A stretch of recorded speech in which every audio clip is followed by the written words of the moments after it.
وہ اسلام کے میرے بھائیوں نام پر دھبا ہیں، جہاد کے نام پر وہ اسلامی جہاد کو جو مقدس جہاد ہے اسے بدنام کر رہے ہیں۔ اسلامی جہاد دنگے کا، خوریزی کا، فساد کا نام نہیں ہے، شرائط ضوابط کے ساتھ اسلامی حاکم کے جھنڈے تلے ہے نا، تمام شرطوں کی تکمیل کے ساتھ وہ ہوتا ہے، نہ یہ کہ اس طرح سے جو جہاں پائے اپنی مرضی کے مطابق آتنک مچاتا رہے۔ یہ ہے۔ اچھا، کہتے ہیں رہی تخریب کاری۔ تخریب کاری کا مطلب کیا ہوتا ہے؟ تخریب کا مطلب خراب کرنا۔ تخریب کا مطلب خراب کرنا۔ تو ایک تعمیر کاری ہوتی ہے اور ایک تخریب کاری، ایک آباد کرنا، بسانا، بنانا، اور ایک ہے اس کو تباہ کرنا، اس کو ضائع کرنا، اس کو کھنڈر بنا دینا، اس کو کہتے ہیں تخریب۔ رہی تخریب کاری یعنی خراب اور فساد اور دمار پھیلانا، اور خفیہ قتل و خوریزی تو یہ مسلمانوں کے حق میں شر و فساد کا نتیجہ ہے، شر و فساد کا نتیجہ ہے۔ اس کا انجام کیا ہوگا؟ شر و فساد پھیلے گا۔ اس کا کوئی انجام مثبت ہو، صحیح ہو، درست ہو، ایسا نہیں ہوگا۔ اچھا، اس پر اس کے بعد کیا کہتے ہیں آگے؟ رسول اللہ صلی اللہ علیہ وسلم۔ اچھا، اب یہ دیکھیے سیرت کے شواہد، سیرت کے حوالے دے کر کے شیخ صالح فوزان حافظہ اللہ اس مسئلے کو سمجھا رہے ہیں۔ کہہ رہے رسول اللہ صلی اللہ علیہ وسلم جب ہجرت سے پہلے مکے میں تھے، جب ہجرت سے پہلے مکے میں تھے تو آپ کو ہاتھ روکے رکھنے کا حکم تھا۔ آپ کو طاقت نہیں ہے تو آپ کو کیا کرنا ہے؟ آپ کو ہاتھ روکنا ہے، نہ یہ کہ گھس گھس کے خفیہ قتل کرنا ہے۔ شیخ صالح فوزان سمجھانا کیا چاہ رہے ہیں؟ سمجھا رہے ہیں کہ سیرت کا مطالعہ کر کے دیکھو، مکی دور میں جب نبی کریم صلی اللہ علیہ وسلم ہجرت سے پہلے مکہ میں تھے تو آپ کو ہاتھ روکنے کا حکم دیا گیا تھا کہ بھائی آپ ہاتھ نہیں اٹھاؤ گے، کیونکہ ابھی طاقت نہیں، اسباب نہیں، وسائل نہیں، اس لیے اب ہاتھ روک کر کے رکھو۔ یہ نہیں کہا کہ تم سامنے مقابلے میں میدان کارزار میں نہیں آ سکتے ہو تو ان کے بیچ میں چوری چھپے گھس کر خفیہ قتل کرو، یہ جہاد کا راستہ اختیار کرو۔ اللہ کے نبی نے یہ راستہ بتلایا؟ اللہ تعالیٰ نے یہ راستہ بتلایا؟ نہیں بتلایا۔ اس لیے اگر وہ حالات ہوں جو جہاد کے لیے مطلوب ہیں تب تو ٹھیک ہے، ورنہ اور کوئی راستہ اختیار کرنا درست نہیں۔ ہاتھ روکنے کا حکم ہے صاف۔ اللہ نے فرمایا الم تر الی الذین قیل لهم کفوا ایدیکم واقیموا الصلاۃ وآتوا الزکاۃ، کیا تم نے انہیں نہیں دیکھا جنہیں حکم دیا گیا تھا کہ اپنے ہاتھوں کو روکے رکھو اور نماز پڑھتے رہو اور زکوٰۃ ادا کرتے رہو؟ جو ہو سکتا ہے وہ کرتے رہو، جو نہیں ہو سکتا ہے اب اس سے اپنے ہاتھ کو روکے رکھو۔ تو طاقت نہ ہو، حالات نہ ہو، آدمی کے پاس استطاعت نہ ہو، حیثیت نہ ہو، تو ایسی صورت میں خفیہ قتل کرنے، بلاسٹ کرنے وغیرہ کی اجازت نہیں ہے، بلکہ حکم رب کا کیا ہے؟ کفو ایدیکم، اپنے ہاتھ کو روک رکھو۔ اپنے ہاتھوں کو روکنے کا حکم دیا گیا۔ اب جب اس طرح کی آیتیں پڑھی جائیں تو لوگ کہتے ہیں بزدلی کی دعوت دیتے ہیں۔ علماء بزدل ہیں، بزدل بناتے ہیں۔ قرآن کریم اگر اس بات کا حکم دیتا ہے کفو ایدیکم، اپنے ہاتھوں کو روکے رکھو، تو کیا اللہ تبارک و تعالیٰ بزدلی کا حکم دے رہا ہے؟ اور اگر یہ بزدلی ہے آپ کی سمجھ کے مطابق تو اللہ کا کلام یہ کہتا ہے آپ بزدلی کہتے ہو تو بزدل بن کر کے رہو، لیکن اللہ کے اس کلام پر عمل کرو۔ وَأَقِيمُوا الصَّلَاةَ وَآتُوا الزَّكَاةَ، اور نماز قائم کرو اور زکوٰۃ۔ یہ کام تو ہو سکتا ہے کہ نہیں ہو سکتا ہے؟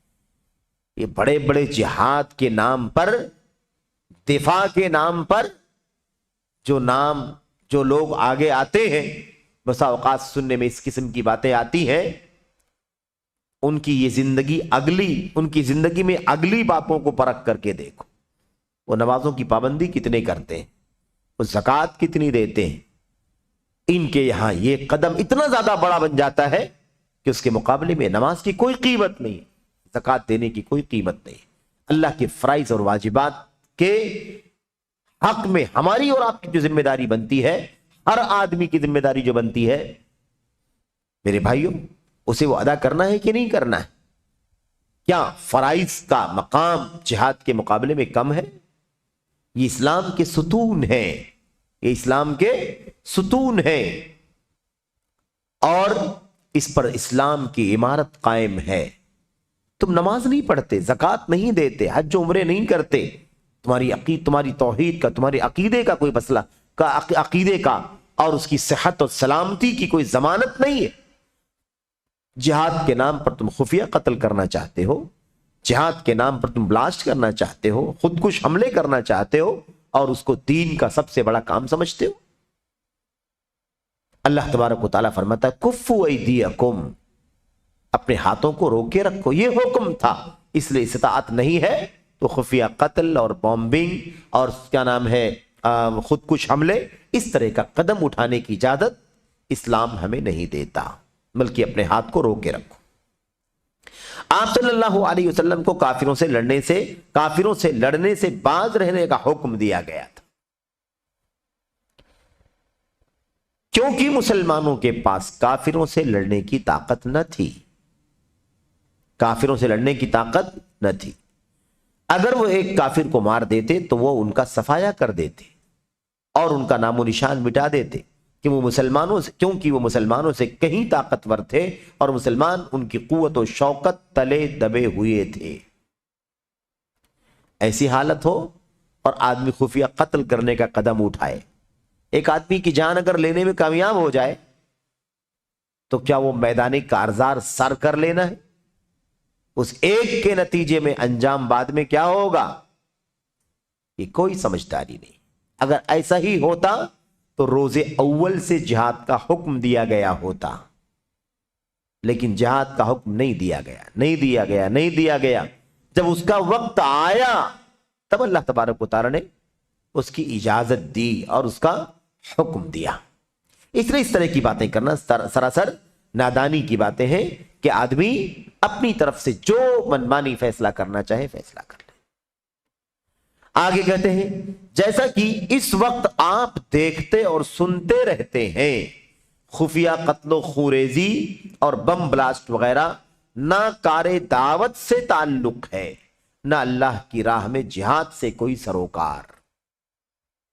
کچھ لوگوں نے دعوت کا کام یہی سمجھ رکھا ہے، یہی سب کرو سب سے بڑی دعوت، یہ سب کرو یہ اللہ تعالیٰ کی راہ میں جہاد ہے، تو نہ اس کا تعلق کار دعوت سے ہے، دعوت کے کام سے اس کا کوئی تعلق نہیں ہے، اور اللہ تعالیٰ کی راہ میں جہاد کرنے سے بھی اس کا کوئی تعلق نہیں ہے۔ اچھا، بلکہ یہ چیزیں مسلمانوں کو شر و فساد میں مبتلا کرنے کا سبب ہیں، جیسا کہ آج کل ہو رہا ہے۔ شر و فساد ہم لوگ اپنے وطن میں بھی بہت اچھی طرح سے اس بات کو سمجھ سکتے ہیں کہ بعض نوجوان جو کبھی بھٹک جاتے ہیں، بہک جاتے ہیں، ادھر ادھر کی چیزیں سن کے پڑھ کے دیکھ کے، ہے نا، جو دنگائی قسم کے لوگ ہیں، فسادی تحریکیں ہیں، ہے نا، ان کے جھانسے میں آ جاتے ہیں، IS کے جھانسے میں آ جاتے ہیں، اخوانیوں کے جھانسے میں آ جاتے ہیں، دنگائیوں تکفیریوں کے جھانسے میں آ جاتے ہیں، اور اس کے نتیجے میں پتہ نہیں کون کون سا قدم اٹھا لیتے ہیں۔ تو اس کے نتیجے میں انجام کیا ہوتا ہے، اس کا نتیجہ کیا ہوتا ہے؟ وہی ہوتا ہے جو شیخ صالح فوزان کہتے ہیں بلکہ یہ چیزیں مسلمانوں کو شر و فساد میں مبتلا کرنے کا سبب ہے، جیسا کہ آج کل ہو رہا ہے۔ تو یہ کوئی سمجھداری نہیں، یہ کوئی سمجھداری کا کام نہیں، نہ یہ دین ہے، نہ یہ عقل ہے، نہ یہ سوجھ بوجھ ہے، کچھ بھی نہیں ہے ایسا۔ اس چیز کا اسلام سے، دین سے کوئی تعلق نہیں ہے۔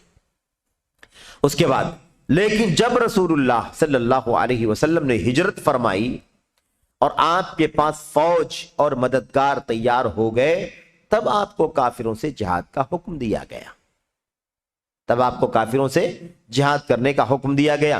بھلا رسول اللہ صلی اللہ علیہ وسلم اور آپ کے صحابہ رضی اللہ عنہم جس وقت مکہ میں تھے، کیا کافروں کو ہلاک و تباہ، کیا کافروں کے املاک تباہ و برباد کرتے تھے یا انہیں خفیہ قتل کیا کرتے تھے؟ سیرت تو آئینہ ہے، سیرت رسول نبی کریم صلی اللہ علیہ وسلم کی زندگی ہمارے لیے آئینہ ہے۔ وہ پیریڈ دیکھو نا جب مسلمان اقلیت میں تھے، بہت تھوڑی تعداد میں تھے، کیسے زندگی گزاری، کیسے زندگی بسر کی۔ نبی کریم صلی اللہ علیہ وسلم کا آپ کے صحابہ کرام کو کیا حکم تھا، کیا تعلیم تھی؟ تو کیا رسول اللہ صلی اللہ علیہ وسلم اور آپ کے صحابہ رضی اللہ عنہم جس وقت مکہ میں تھے، کیا کافروں کے املاک یعنی ان کی پراپرٹیاں، ان کی جائیدادیں، ان کی فیکٹریاں، ان کی کمپنیاں، ان کے گھر، ان کے دکان مکان، ان کی کھیتیاں، کیا ان کو تباہ کرتے تھے؟ کیا انہیں خفیہ قتل کرتے تھے؟ ایسا کوئی ثبوت موجود ہے؟ ایسی کوئی چیز موجود نہیں ہے۔ کیا مکہ میں ہوتے ہوئے وہ کافروں کے اموال برباد کرتے تھے؟ مکے میں سارے تھے نا، سارے کے سارے مکے میں تھے۔ توحید کی دعوت لے کر کے اللہ کے نبی آئے، دھیرے دھیرے اکا دکا کرتے ہوئے چند مسلمان، الحمدللہ چند لوگ اسلام کی چھاؤں میں آ گئے، توحید کو گلے لگا لیا، شرک سے باز آ گئے۔ اب یہ جو سب کچھ ہے، جب تک مکہ میں تھے، اقلیت میں تھے، بہت کم تعداد تھی، مارے گئے، ستائے گئے، ظلم و ستم کے پہاڑ توڑے گئے، کون سی اذیت ہے جس سے روا نہیں کیا گیا؟ ان کے ساتھ سب کچھ کیا گیا، لیکن اس کے باوجود کیا مکے میں ہوتے ہوئے وہ کافروں کے اموال برباد کرتے تھے؟ ہرگز نہیں، بلکہ انہیں اس سے منع کیا گیا تھا، یہ کام تم نہیں کرو گے۔ نبی کریم صلی اللہ علیہ وسلم مکہ میں اسلام کی دعوت و تبلیغ پر مامور تھے، اسلام کی دعوت و تبلیغ پر مامور تھے۔ کفار سے میدان کارزار میں روبرو ہونے اور لڑنے کا حکم کہاں آیا؟ مدینے میں آیا، مکہ میں آیا ہی نہیں، مکہ میں آیا ہی نہیں۔ اس لیے جہاد کی تطبیق جب تک اسلامی نظام نہ ہو، مسلمانوں کا حاکم نہ ہو، تب تک اس کی تطبیق ہو ہی نہیں سکتی۔ کتنی تکلیف ہو، کتنی بھی تکلیف ہو، کتنا ستایا جائے، مارا جائے، مسلمانوں کی جان مال آبرو پر حملہ کیا جائے، لیکن وہ پھر بھی اخف اور ہلکا ہے بالمقابل اس کے جب مسلمان آگے بڑھ کر کے خفیہ قتل اور اس طرح کی حرکتیں کرے تو اس کا نقصان بہت بڑا ہوگا۔ اسلام جلب المصالح اور درء المفاسد کے اصول پر چلتا ہے، مصلحتوں کو لانا چاہتا ہے اور فساد کو ختم کرنا چاہتا ہے۔ پوری مصلحت آ جائے، پورا فساد ختم ہو جائے، یہ اسلام چاہتا ہے۔ اگر یہ نہ ہو تو زیادہ سے زیادہ مصلحت آئے اور زیادہ سے زیادہ فساد کم ہو، یہ اسلام چاہتا ہے۔ اسی راستے پر چلنا ہے۔ پوری بھلائی نہیں آ سکتی ہے، تھوڑی بھلائی آئے، پورا فساد ختم نہیں ہو سکتا ہے، تھوڑا ہی کمی آئے، لیکن اصول یہی رہے گا۔ کہیں فساد کا پہلو غالب ہو جائے مصلحت پر، خیر پر، ایسی کوئی بھی تعلیم اسلام نے ہمیں کبھی بھی نہیں دی اور دے بھی نہیں سکتا۔ کیوں؟ اسلام دین فطرت ہے، اللہ تبارک و تعالیٰ کی طرف سے اترا ہوا دین ہے۔ اللہ تبارک و تعالیٰ سے زیادہ حکمت کہاں تصور کی جا سکتی ہے؟ اللہ کا کوئی حکم ایسا نہیں ہے جو عظیم حکمتوں پر، مصلحتوں پر اور اس کے پیچھے جو راز ہوا کرتا ہے اس کی بنیاد پر نہ ہو۔ ہر حکم اللہ کا حکیمانہ ہوتا ہے۔ تو نبی کریم صلی اللہ علیہ وسلم مکہ میں اسلام کی دعوت و تبلیغ پر مامور تھے۔ کفار سے میدان کارزار میں روبرو ہونے یعنی آمنے سامنے ہونے اور لڑنے کا حکم مدینہ میں ہوا جب اسلام کی حکومت قائم ہو گئی تھی، جب مدینے میں اسلام کی حکومت قائم ہو گئی تھی۔ یہ شیخ صالح بن فوزان بن عبداللہ الفوزان حفظہ اللہ کا یہ فتویٰ ہے۔ یہ فتویٰ بھی بہت صراحت کے ساتھ آپ دیکھیے ہمیں کیا بتلا رہا ہے کہ اس قسم کا کوئی بھی قدم اٹھانا ہے نا، غیر مسلموں کی فیکٹریوں کو، ان کی کمپنیوں کو ہے نا نقصان پہنچانا، یہ روا نہیں ہے۔ ویسے آپ کو بار بار یہ بات بتائی جا چکی ہے کہ یہ سوالات جو ہے وہ سعودی عرب کے ماحول میں تناظر میں کیے گئے۔ سعودی عرب اسلامی ملک ہے، مسلمانوں کا حاکم ہے، مسلمانوں کی جماعت ہے، ایک نظام کے تحت سارا ملک چلتا ہے۔ بڑی تعداد میں کفار، مشرکین، غیر مسلمین، اہل کتاب، یہود، نصارہ، بت پرست سب وہاں پر رہتے ہیں۔ ان کے کاروبار ہیں، ان کا بزنس ہے، ان کا جاب ہے، ان کی بڑی بڑی کمپنیاں، فیکٹریاں بھی ہیں۔ یہ سب کچھ مسلمانوں کے حکمران کی منظوری سے اور ان کی اجازت سے ایک معاہدے اور ایگریمنٹ کے راستے سے وہاں پر قائم ہوئی ہیں۔ اس لیے کوئی سوچے کہ چلو ان کو تکلیف پہنچا دو، ان کی فیکٹری کو بلاسٹ کر دو یا ان کی جانیں لے لو، تو ایسی صورت میں یہ کیا ہوگا؟ یہ سب کا سب فساد ہوگا۔ اسے نیکی کا کام، جہاد کا کام نہیں کہا جا سکتا، اور کوئی نہیں کہے گا سوائے اس کے جس کا نظریہ خارجیت کا نہ ہو، دنگے کا نہ ہو۔ اور اس طریقے سے میرے بھائیوں، لوگوں کو، خاص طور پر نوجوانوں کو جذباتیت کی راہ پر، تحریکیت کی راہ پر ڈالنا نہ ہو، تب تک کوئی آدمی ایسی بات نہیں کہہ سکتا۔ اچھا، تو یہ ہو گئی بات۔ اب یہاں پر یہ ہمارے سامنے یہ دو سوالات تھے، حالانکہ اگلا سوال بھی اسی سے کچھ متعلق ہے، لیکن وہ انشاءاللہ تبارک و تعالی ہم اگلے والے سیشن میں اسے پڑھیں گے اور اس کا جواب اور اس کی تفصیلات انشاءاللہ آپ کے سامنے آئیں گی۔ تو یہ بہت بنیادی اور اصولی مسئلہ ہے میرے بھائیوں۔ آج دنیا کے اندر یہ سب چیزیں چل رہی ہیں، نوجوانوں کو ورغلایا جا رہا ہے، بہکایا جا رہا ہے، اور قرضاوی صاحب جیسے لوگوں نے نوجوانوں کی جذبات سے کھیل کر کے ان کو ہلاکت اور تباہی کے دہانے پر ڈال دیا۔